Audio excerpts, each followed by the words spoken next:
podcast. I'm your host, Rachel Miller. I'm a stroke survivor and grateful recovering alcoholic. And today we're having a quiet episode because the house is sleeping and I don't want to wake anybody up, but I want to make sure that I do my podcast. So we're going to see how this works. It might be hilarious.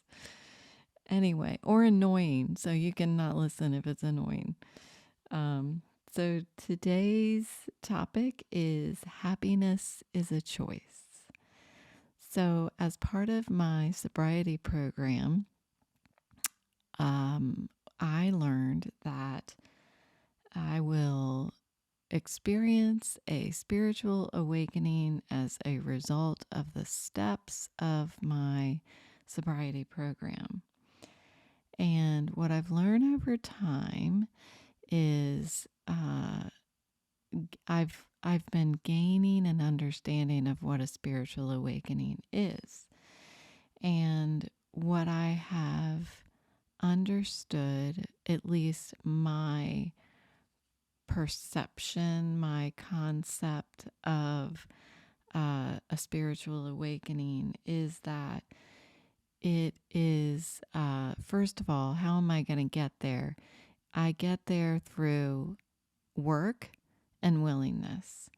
And one of the requirements for a spiritual awakening is not, thankfully, to have a religious awakening. You know what I mean? Like this spiritual awakening, when I walked into the program, I saw God all over the steps on the walls. And I thought to myself, not that I was somebody that would just turn around and walk out of the room, but I was a little sketchy about it because I don't know. I didn't know what I was getting myself into. And of course, I probably was just looking for any excuse I could find to not, not stay there in the room. So, but it turns out that my sobriety program is the one thing in my life that I have done consistently for over 7 years. And, but the beginning, it didn't start easily. I can tell you that today I have an absolute and total faith that I can choose happiness. When I walked into that room over 7 years ago, I did not believe that. I absolutely was a victim of the world, and either I was given happiness or I was not given happiness, but it was not a choice. And I know today that I can choose happiness, and I wanted to talk about that. And I'm not choosing happiness by just sitting on the sidelines. I have to be engaged in my life in order to choose happiness. And it gets pretty messy, and I'm going to talk about the messiness. I think that this realization for me that I could choose happiness was my awakening, whether you call it whatever you call it. We call it in the program a spiritual awakening. So that's what I'm going to call it. But I can just kind of abbreviate and call it an awakening. The process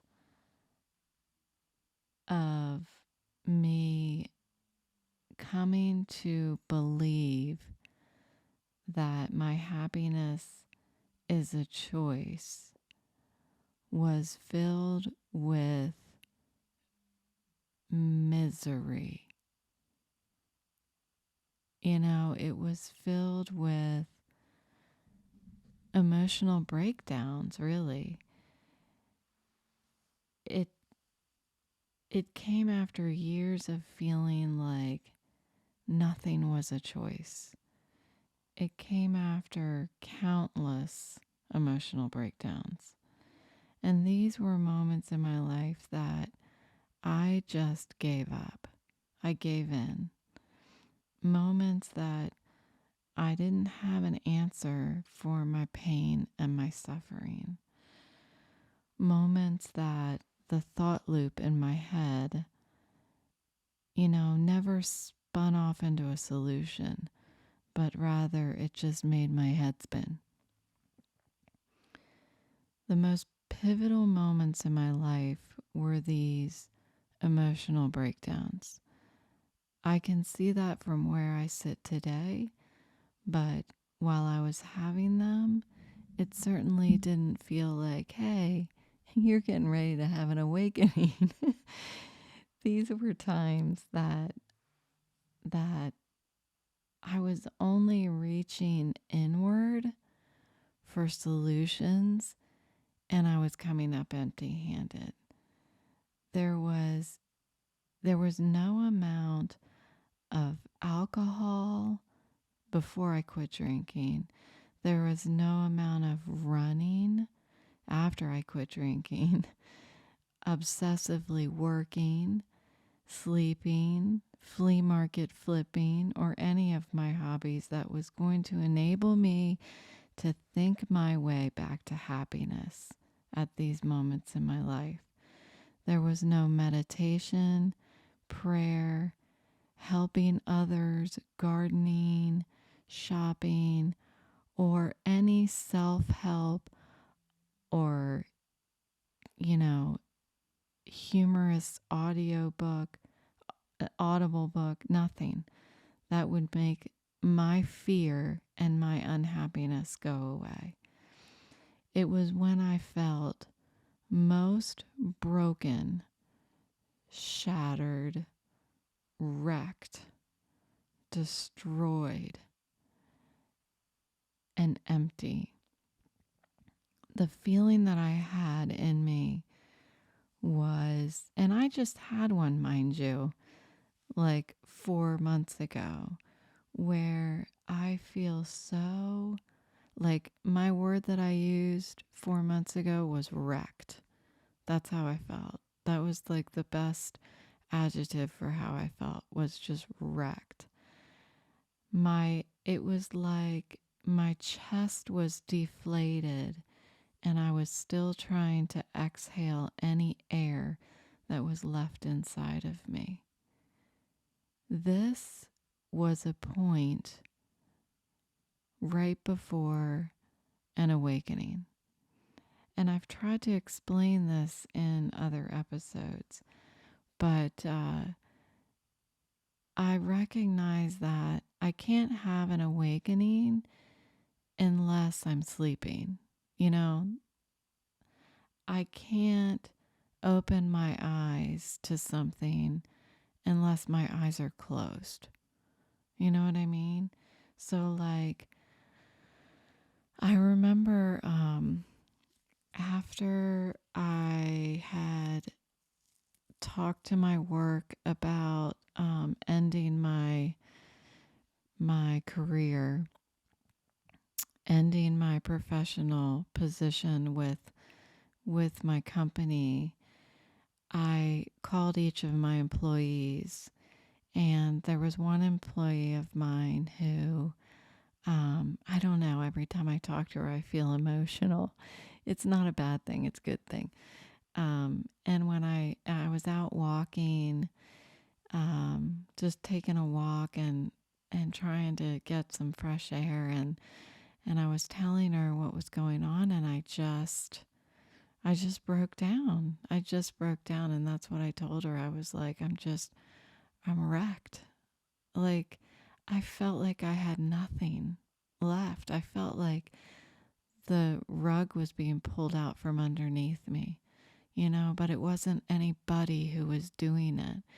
It was like, it was like it was just being pulled out from underneath me. Like, life was happening to me. And it's a feeling of hopelessness. It's just a feeling of utter deflation. And yet today, I was knocking on my neighbor's doors because I made homemade gourmet cupcakes and I was dropping them off with my neighbors because I wanted to make them smile. That's an awakening. That is what I call an awakening, that I can be at my lowest point, feeling hopeless and deflated, and I can find my way back to happiness. I also got a box in the mail.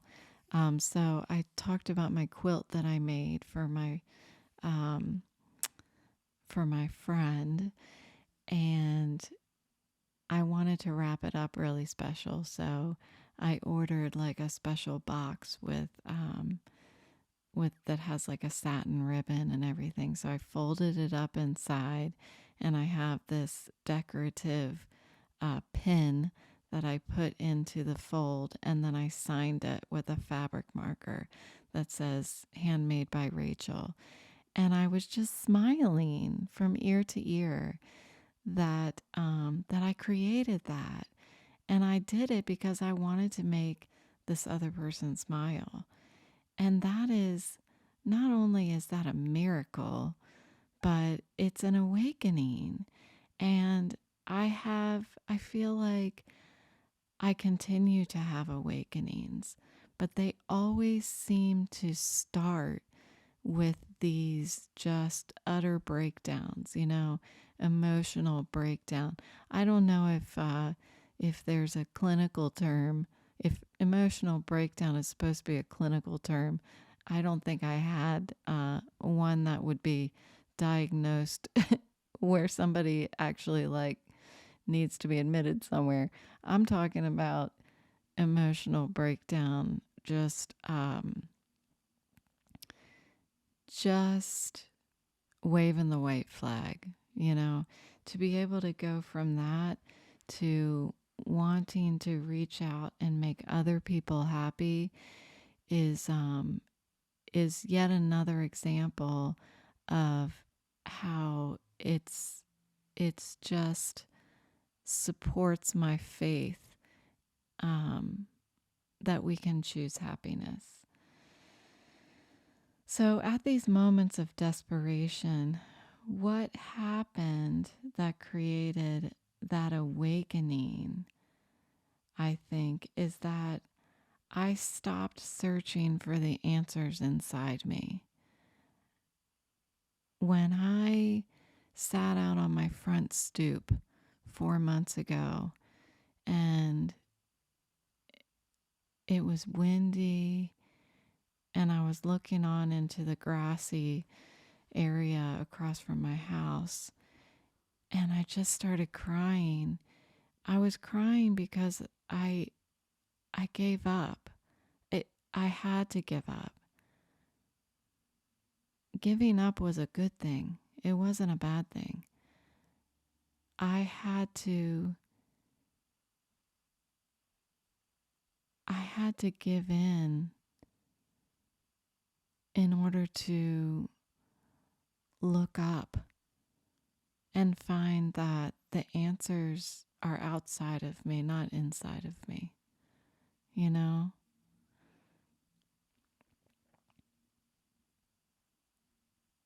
And so I stopped searching for the answers inside of me and I started listening. I started actually listening. I actually started hearing the words that people had been telling me the previous 2 years about what I should have been doing to take care of myself, and I wasn't listening before because I kept digging. I just kept digging inside of me for the answers. And so I finally started listening, and these are my bottoms. That's what my bottoms look like. it looked like that when I was actively drinking, and it looked like that, every time I seem to have this pivotal moment in my life. It's because I had to give up. I had to admit that my life was unmanageable. I didn't have the answers. So the steps of my program caused me to, forced me, allowed me, suggested to me that I needed to face everything that I was trying to resolve inwardly. My program guided me to listen outwardly so that in my hopelessness, I chose to take action. I chose happy. When I was at my lowest of my lows and I needed to enter detox, I was choosing happy. I was choosing the path of happiness. It's not like I just was like, all right, well, you felt shitty enough for too long. Now you're going to be happy. And I was just happy. I chose the path to happiness. And 4 months ago, when I was miserable, in pain, and just unimaginably fearful and sad, I chose happy. I chose the path to happiness. I chose this podcast. I chose this podcast at the same time that I gave up and gave in. The same exact time, because I knew I didn't have a moment to lose, that I could not sit in my unhappiness. I chose happy immediately. I didn't feel happy immediately. I chose happy immediately. So I was thinking about this on another much, much smaller scale, because I've been talking about these, pivotal moments in my life, but there are these pivotal moments that are on a much smaller scale that happen every day. And I wanted to talk about what an experience like that feels like for me, so that maybe you can relate. So yesterday, I came upstairs and walked into we're calling it my sewing room right now, my podcast room, my office. I walked in here and I saw a paycheck sitting on my couch in this room. And so I went over and picked it up. It was one of my short-term disability paychecks. I had two still left that I hadn't deposited yet, and I had them sitting on my end table beside my couch. So I picked it up. I put it back on the end table, and I thought, oh, where's the other one? And I looked around, and I looked under things, and I moved things around, and guess who I hear coming into the room with her little collar dangling? It's my Weimaraner. And I'm like, oh no. Yep, my Weimaraner. I'm certain. I'm probably 99.9% certain that my Weimaraner Autumn ate my short-term disability paycheck. So My reaction, as you can imagine, was that I was pissed. Okay? I was pissed for a hot second. I was pissed. I had, I could feel the adrenaline shoot, like just start spitting through my veins. I could feel it because I was super calm. It was a Saturday, I was hanging out with my boyfriend. I came upstairs. I noticed that my paycheck is gone, and I feel I feel I feel like the trembling underneath my skin. And so that's number one. I had an emotional reaction. Number two, I looked inward for a solution.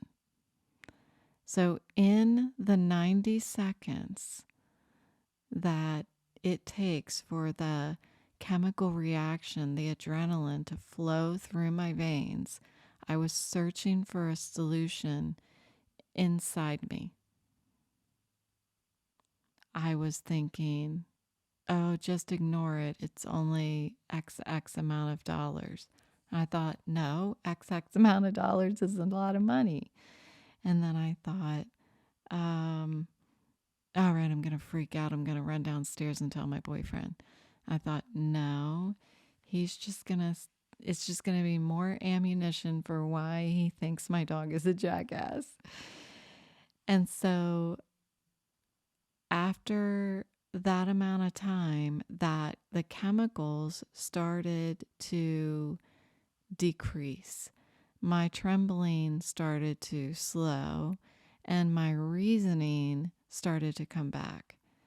And at that moment, at the 90-second mark, I chose happy. What I did was I found a solution outside of myself.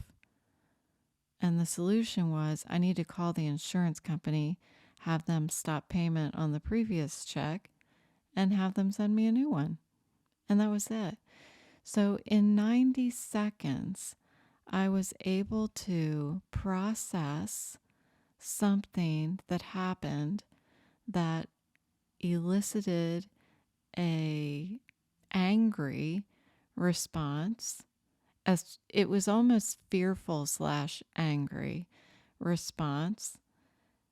And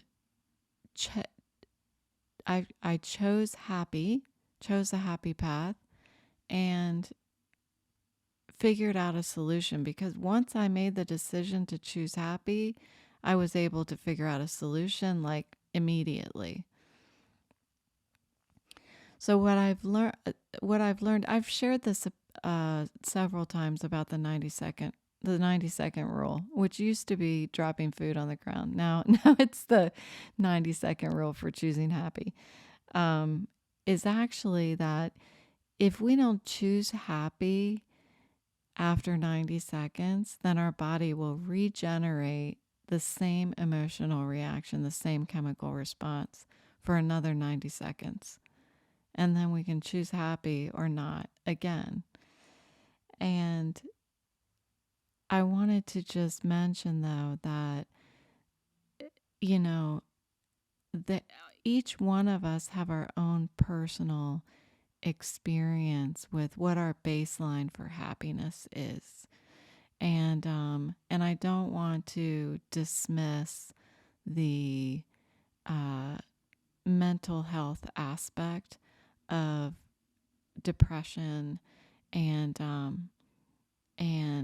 needing professional guidance and professional help for when you're troubled, angry, fearful, depressed, and all that stuff. So I just wanted to mention that. But hopefully you can relate to my example, and I'm so sorry for using my inside voice. I hope you forgive me for that. And I will try to get these things recorded sooner so I don't have to be really quiet. I hope I didn't annoy you. Anyway, thanks for listening. I'll talk to you tomorrow.